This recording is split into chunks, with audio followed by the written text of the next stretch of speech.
There is, the Rasul sallallahu alayhi wasallam actually had a specified time where he would teach women. Where he would do that.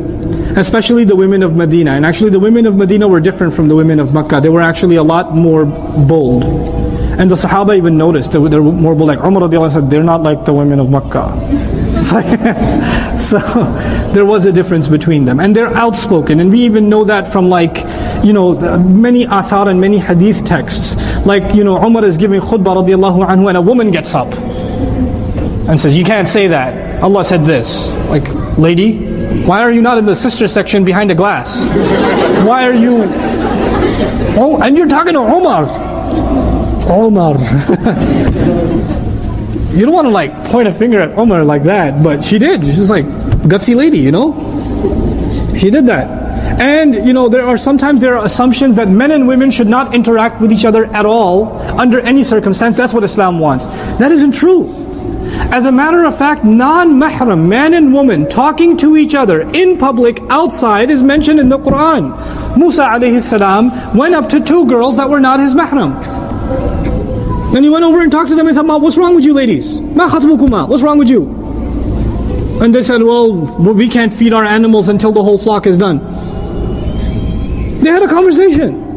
He didn't go up to them and say, Assalamu alaikum wa rahmatullahi wa barakatuh, ya ukhtayya, my two sisters, fil Islam. He doesn't know even if they're no Muslims. They don't know. They don't know him, he doesn't know them. They don't know he's Musa alayhi salam. They don't know that.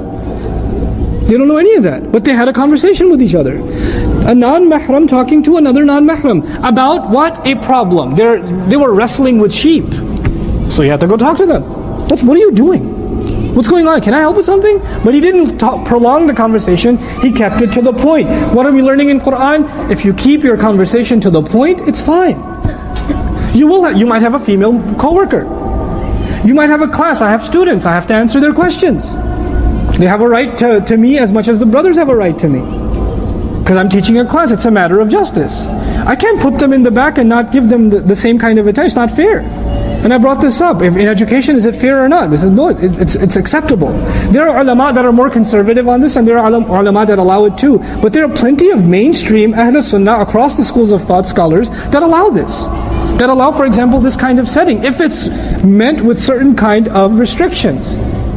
There shouldn't be small talk. If I crack a joke, it's to the entire audience, not to sisters by themselves or something, because that's inappropriate. That's not right. Right? And you're supposed to have a certain line, there's supposed to be a certain line of discomfort between you and myself.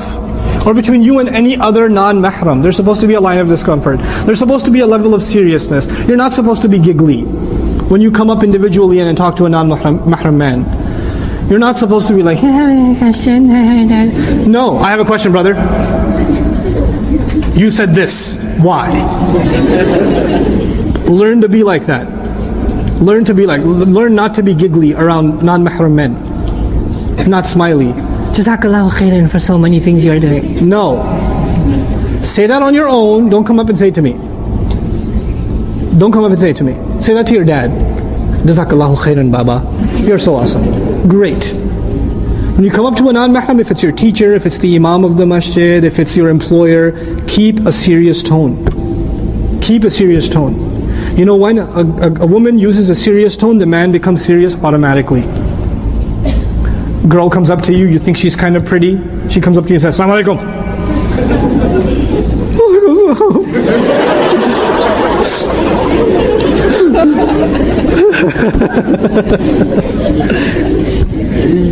You're not going to get your play around now. It's done. It's over.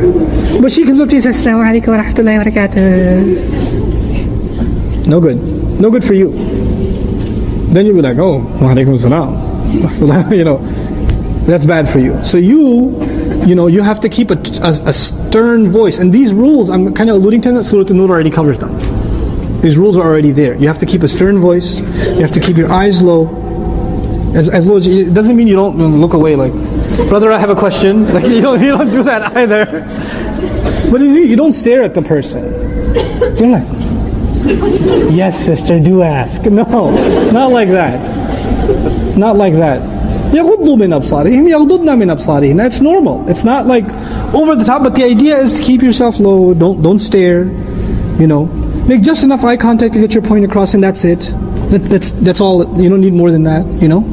So these certain things, they are the guidelines by which public settings make it okay.